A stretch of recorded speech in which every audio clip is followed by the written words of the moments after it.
വലിയ ധനപ്രതിസന്ധിയുടെ ഇടയ്ക്ക് ഒരു ചെറിയ ആശ്വാസ കിരണം പോലെയാണ് 4122 കോടി രൂപ കേന്ദ്രത്തിൽ നിന്ന് കേരള ഗവൺമെന്റിന് കിട്ടുന്നത്. അപ്പോൾ അതാണ് അല്പം ആശ്വാസം എന്ന് പറയുന്നത്. കാരണം ശമ്പളവും പെൻഷനും കൊടുക്കാൻ വയ്യാത്ത രീതിയിൽ ഓവർ ഡ്രാഫ്റ്റിലായിരുന്നു. ഓവർ ഡ്രാഫ്റ്റ് 14 ദിവസത്തിൽ കൂടുതൽ അറ്റ് എ സ്ട്രെച്ച് ഓവർ ഡ്രാഫ്റ്റിൽ പോകാൻ ഒരു സംസ്ഥാനത്തിനും കഴിയുകയില്ല. 14 ദിവസം ആകുമ്പോഴത്തേക്കും ആ ഓവർ ഡ്രാഫ്റ്റ് ഒക്കെ അടച്ചിരിക്കണം പലിശ സഹിതം. അതിനുശേഷം വീണ്ടും ഓവർ ഡ്രാഫ്റ്റ് എടുക്കാം. പക്ഷെ അതിനുള്ള ഒരു സാവകാശം കിട്ടണമെങ്കിൽ പലിശയും മുതലും കൂടെ തിരിച്ചടയ്ക്കണമെങ്കിൽ അതിനുള്ള ഫണ്ട് വേണമല്ലോ. അതാണ് വലിയ പ്രതിസന്ധി ആയിരുന്ന ആ സാഹചര്യത്തിലാണ് ഇപ്പോൾ ഇതുപോലെ ഒരു 4122 കോടി രൂപയുടെ വരുമാനം കേന്ദ്രത്തിൽ നിന്നുണ്ടാകുന്നത്. അത് കേന്ദ്രത്തിന്റെ സഹായമല്ല, കേരളം അർഹിക്കുന്ന വിഹിതമാണ്. ഏതൊക്കെ വിഹിതമാണ് അങ്ങനെ വന്നിരിക്കുന്നത്? അതിലെ 2736 കോടി രൂപ കേന്ദ്ര നികുതി വിഹിതമാണ്. എന്താണ് ഈ കേന്ദ്ര നികുതി വിഹിതം എന്ന് പറയുന്നത്? കേന്ദ്ര നികുതി വിഹിതം എന്ന് പറഞ്ഞാൽ സെൻട്രൽ പൂളിലേക്ക്, കേന്ദ്ര പൂളിലേക്ക് പിരിച്ചെടുക്കുന്ന നികുതികൾ. ഏതൊക്കെയാണ് ആ നികുതികൾ? ഇൻകം ടാക്സ്, അതായത് personal income tax, corporate income tax, central excise, customs. ഈ 4 നികുതി. വേറെ നികുതിയേതര വരുമാനം കുറച്ചുണ്ട്. പക്ഷെ ഈ നികുതി വരുമാനം എന്ന് പറയുന്ന ഈ 4 പ്രധാനപ്പെട്ട നികുതി വരുമാന മാർഗങ്ങളാണ്. അതിൽ നിന്ന് സംസ്ഥാന ഗവൺമെന്റിന് ഫിനാൻസ് കമ്മീഷന്റെ റെക്കമെൻഡേഷൻ അനുസരിച്ചാണ്, ആ ഫിനാൻസ് കമ്മീഷന്റെ റെക്കമെൻഡേഷൻ അനുസരിച്ച് ഈ വർഷം ഈ ഗഡു കിട്ടേണ്ട എമൗണ്ട് ആണ് 2736 കോടി എന്ന് പറയുന്നത്. അതുപോലെ രണ്ടാമതൊന്ന് കിട്ടിയിരിക്കുന്നത് IGST ആണ്, 1386 കോടി. എന്താണ് IGST എന്ന് പറയുന്നത്? Integrated GST. എന്താണ് ഇന്റഗ്രേറ്റഡ് GST എന്ന് പറയുന്നത്? GST യെ തന്നെ 3 ആയിട്ടാണ് തിരിച്ചിരിക്കുന്നത്. അതായത് CGST എന്ന് വെച്ചാൽ സെൻട്രൽ GST, സെൻട്രൽ ഗവൺമെന്റിന് നേരെ GSTയുടെ, അതായത് ഇവിടുത്തെ ഇന്ത്യയുടെ GST തീരുമാനിച്ചപ്പോൾ, ഗുഡ്സ് ചരക്ക് സേവന നികുതി തീരുമാനിച്ചപ്പോൾ ഒരു പല രീതികളുണ്ട്. അതിൽ നമ്മൾ സ്വീകരിച്ച രീതി എന്ന് പറയുന്നത് 50% കേന്ദ്ര ഗവൺമെന്റിനും 50% സംസ്ഥാന ഗവൺമെന്റിനും എന്നാണ്. അതായത് സാധനങ്ങളിലും സേവനങ്ങളിലും ചെലുത്തുന്ന നികുതി എന്ന് പറഞ്ഞാൽ ഇൻഡയറക്റ്റ് ടാക്സ് അഥവാ പരോക്ഷ നികുതി. അങ്ങനെ ആകെ പിരിക്കുന്ന പരോക്ഷ നികുതിയുടെ 50% കേന്ദ്രത്തിനും 50% സംസ്ഥാനങ്ങൾക്കും. അതാണ് തീരുമാനിച്ചിരിക്കുന്ന പാറ്റേൺ. അപ്പൊ ആ പാറ്റേൺ അനുസരിച്ച് നികുതി പിരിക്കുമ്പോൾ 3 തരത്തിലാണ് അതിനെ കാറ്റഗറൈസ് ചെയ്യുക. ഒന്ന് CGST എന്ന് വെച്ചാൽ സെൻട്രൽ ഗവൺമെന്റിന് നേരെ പോകുന്ന GST, ഗുഡ്സ് ചരക്ക് സേവന നികുതി. 2 SGST, സംസ്ഥാനങ്ങൾക്ക്, സ്റ്റേറ്റ് ഗവൺമെന്റ്സിന് നേരെ കിട്ടുന്ന ആ ചരക്ക് സേവന നികുതിയുടെ ഭാഗം. പിന്നെയുള്ളതാണ് IGST എന്ന് വെച്ചാൽ ഇന്റഗ്രേറ്റഡ് ചരക്ക് സേവന നികുതി. എന്താണ് ഇന്റഗ്രേറ്റഡ് ചരക്ക് സേവന നികുതി എന്ന് പറയുന്നത്? അന്തർ സംസ്ഥാന വ്യാപാരം വഴിയായിട്ട് വരുന്ന നികുതി, ചരക്ക് സേവന നികുതിയാണ്.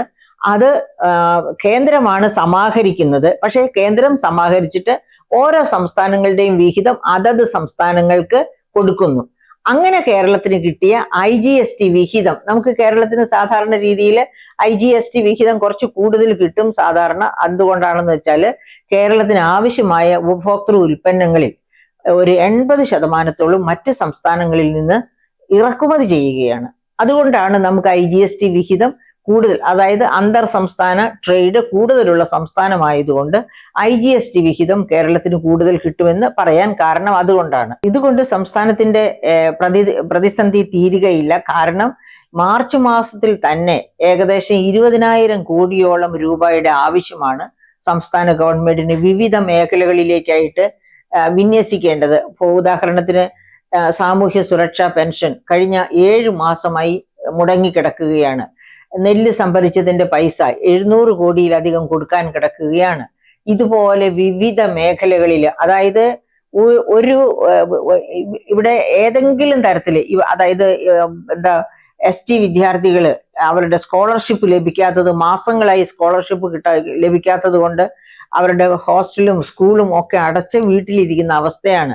അങ്ങനെ നോക്കുകയാണെങ്കിൽ മെഡിക്കൽ കോളേജിലെ എക്യുപ്മെന്റ്സോ മരുന്നോ വാങ്ങാനുള്ള പണമില്ലാതെ പല വിഭാഗങ്ങളും പ്രവർത്തനരഹിതമായിട്ടിരിക്കുന്ന ഒരവസ്ഥയാണ്.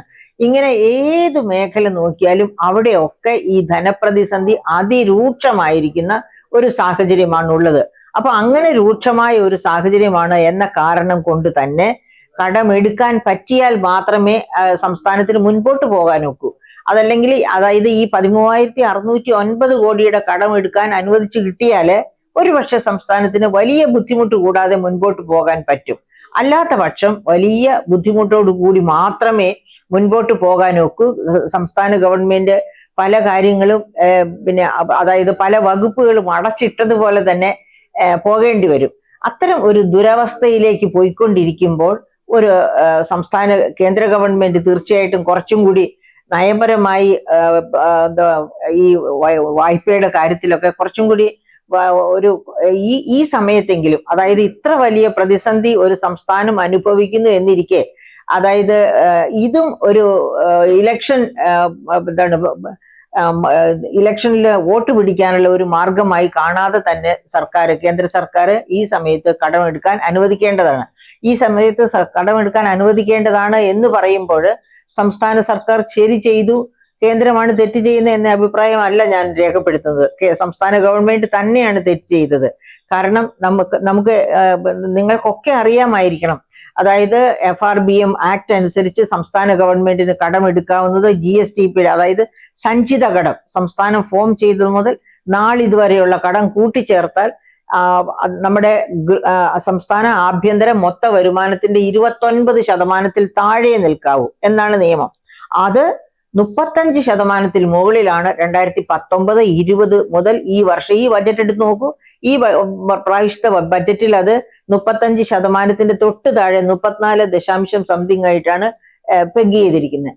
അപ്പൊ അങ്ങനെ ഉയർന്ന കടം വേറെ 2-3 സംസ്ഥാനങ്ങൾ, പഞ്ചാബ്, അതുപോലെ തന്നെ കേരളവും അതുപോലെ വേറെ 1-2 സംസ്ഥാനങ്ങൾ, വെസ്റ്റ് ബംഗാൾ, പഞ്ചാബ്, കേരളം, ഈ 3 സംസ്ഥാനങ്ങളാണ് വലിയ സംസ്ഥാനങ്ങളാണ്. ഇതുപോലെ 35% അതിന് മുകളിലോ കടം GSTP റേഷ്യോ ഉള്ള സംസ്ഥാനങ്ങൾ. അപ്പോൾ ഇങ്ങനെയുള്ള സംസ്ഥാനങ്ങളിൽ ഒരു സംസ്ഥാനത്തോട്, കേരളത്തോട് പറയുക, ശരി നിങ്ങൾ ഇഷ്ടം പോലെ കടം എടുത്തോളൂ എന്ന് പറഞ്ഞാൽ വെസ്റ്റ് ബംഗാളും അത് തന്നെ ചോദിക്കും, അതുപോലെ തന്നെയാണ് പഞ്ചാബും അത് തന്നെ ചോദിക്കും. അങ്ങനെ സംസ്ഥാന ഗവൺമെന്റുകൾക്ക് സൗകര്യം പോലെ കടമെടുക്കാൻ അനുവദിക്കുക എന്ന് വെച്ചാൽ അവസാനം 1990-91 എന്താണ് സംഭവിച്ചത്? ഇന്ത്യ ഗവൺമെന്റ് തന്നെ കടക്കണിയിലേക്ക് പോകുന്ന ഒരവസ്ഥ സംജാതമായി. അതിൽ നിന്ന് നേടാൻ വേണ്ടി നമ്മൾ എന്ത് ചെയ്യേണ്ടി വന്നു? നമ്മുടെ കമ്മട്ടത്തിൽ എന്ന് വെച്ചാൽ നമ്മുടെ മിന്റിൽ, കറൻസി മിന്റ് ചെയ്യുന്ന മിന്റിൽ ബാക്കിംഗ് ആയിട്ട് സൂക്ഷിച്ചിരുന്ന സ്വർണം കൊണ്ടുപോയി പണയം വെച്ച്, എവിടെയൊക്കെയാണ് പണയം വെച്ചത്? സ്വിസ് ബാങ്കിൽ 2 തവണ പണയം വെച്ചു സ്വർണം, ബാങ്ക് ഓഫ് ഇംഗ്ലണ്ടിൽ 1 തവണ പണയം വെച്ചു സ്വർണം. അങ്ങനെ വായ്പ എടുത്താണ് ഇന്ത്യ അത്യാവശ്യം വേണ്ട ഇന്ധനം ഇമ്പോർട്ട് ചെയ്തത്. എന്ന് പറഞ്ഞാല് ഇന്ത്യയിലേക്ക് വരുത്തേണ്ട പെട്രോളിയം ഉൽപ്പന്നങ്ങളിൽ 80% ഇപ്പോഴും ഇമ്പോർട്ട് ചെയ്തുകൊണ്ടാണ് ഇരിക്കുന്നത്. അവ ഇമ്പോർട്ട് ചെയ്തില്ലെങ്കിൽ ഇന്ത്യൻ ഇക്കോണമി ഇടിച്ചു നിൽക്കും. കാരണം ഒരു ട്രാൻസ്പോർട്ടേഷനും, ഗുഡ്സ് ട്രാൻസ്പോർട്ടേഷനോ വ്യക്തികളുടെ ട്രാൻസ്പോർട്ടേഷനോ ഒന്നും നടക്കില്ല ഇന്ധനമില്ലെങ്കിൽ എന്ന് നമുക്ക് എല്ലാവർക്കും അറിയാം. അപ്പോൾ അതുകൊണ്ടാണ് 1990-91 ധനപ്രതിസന്ധിയിലേക്ക് പോയപ്പോൾ കമ്മട്ടത്തിലെ സ്വർണം കൊണ്ടുപോയി പണയം വെക്കേണ്ടി വന്നത്. അതുപോലെ ഇനിയും ഇന്ത്യയെ ഒരു കടക്കണിയിലേക്ക് തള്ളിവിടാതിരിക്കണമെങ്കിൽ സംസ്ഥാനങ്ങൾ കടക്കണിയിലാകാതിരിക്കണം. ആ ഒറ്റ ശക്തമായ നോട്ടത്തോടു കൂടിയാണ് കേന്ദ്ര ഗവൺമെന്റ് FRBM ആക്ട് കൊണ്ടുവന്നത്. അതിനനുസരിച്ച് 29% കൂടാൻ പാടില്ല കടം എന്ന് പറയുന്ന ഒരു സംസ്ഥാനത്തിന്. നമ്മുടെ കടം കഴിഞ്ഞ 4-5 വർഷമായിട്ട്, അതായത് 2ാം പിണറായി ഗവൺമെന്റ് വന്നതിന് 1 വർഷം മുൻപ് മുതൽ, 1ാം പിണറായി ഗവൺമെന്റിന്റെ അവസാന വർഷം മുതൽ നമ്മുടെ കടം GSTP റേഷ്യോ 29%-ഒക്കെ വളരെ മുകളിലാണ്. അത് 38-39% വരെയൊക്കെ പോയിട്ടുണ്ട്. ഈ വർഷത്തെ ബജറ്റിൽ അത് 34 സംതിങ് ആക്കി വെച്ചിരിക്കുകയാണ്. അതും അതിനേക്കാളൊക്കെ മുകളിലേക്ക് കയറിപ്പോയിന്ന്. അപ്പൊ ഇത്തരം ഒരു സാഹചര്യത്തിലാണ് കടുംപിടുത്തം പിടിച്ച് നിർമ്മലാ സീതാരാമൻ വായ്പ എടുക്കുന്നതിനെ പ്രതിരോധിക്കുന്നത്. പക്ഷെ ആ പ്രതിരോധം നമ്മുടെ സർക്കാർ ജീവനക്കാരുടെയും എയ്ഡഡ് സെക്ടർ ജീവനക്കാരുടെയും ഒക്കെ ശമ്പളം, അതിൽ തന്നെ ഏറ്റവും വലിയ ശമ്പളം മേടിക്കുന്നവരുടെ കാര്യത്തിൽ സാവകാശം ഉണ്ടെന്ന് വെച്ചാൽ തന്നെ താഴ്ന്ന ശമ്പളം മേടിക്കുന്ന ഒരുപാട് പേരുണ്ട്. അത്തരക്കാരുടെ ജീവിതം വഴിമുട്ടും ശമ്പളവും പെൻഷനും ഒന്നും കിട്ടാതെ വന്നാല്. അപ്പം ആ കാര്യത്തിൽ ഗവൺമെന്റ് സത്വരമായ നടപടികളുമായിട്ട് മുൻപോട്ട് പോകണം. കേന്ദ്രത്തെയോ കടത്തെയോ പിന്നെ ഡിപ്പെൻഡ് ചെയ്യാൻ പറ്റില്ലാത്ത ഒരവസ്ഥ വരികയാണെങ്കിൽ കാര്യക്ഷമമായിട്ട് പിരിച്ചെടുക്കാനുള്ള കുടിശ്ശിക പിരിച്ചെടുക്കുക. 20,000 കോടിയോളമുണ്ട് കുടിശ്ശിക പിരിച്ചെടുക്കാൻ. അതിലൊരു സമ്മർദ്ദവും ഇല്ലാത്തത് തന്നെ 14,000 കോടിയിലധികമുണ്ട്. അത് പിരിച്ചെടുത്താലും ഇപ്പോഴുള്ള ഈ ധനപ്രതിസന്ധി ഓവർകം ചെയ്യാൻ പറ്റും. അതിനേക്കുള്ള മാർഗങ്ങൾ തേടി ശക്തമായ നടപടികളുമായി മുൻപോട്ട് പോവുകയാണ് സംസ്ഥാന ഗവൺമെന്റ് ഇപ്പോൾ ചെയ്യേണ്ടത്. അല്ലാതെ സംസ്ഥാന ജീവനക്കാരെയും എയ്ഡഡ് സെക്ടർ ജീവനക്കാരെയും ബലി കൊടുക്കുകയല്ല വേണ്ടത്.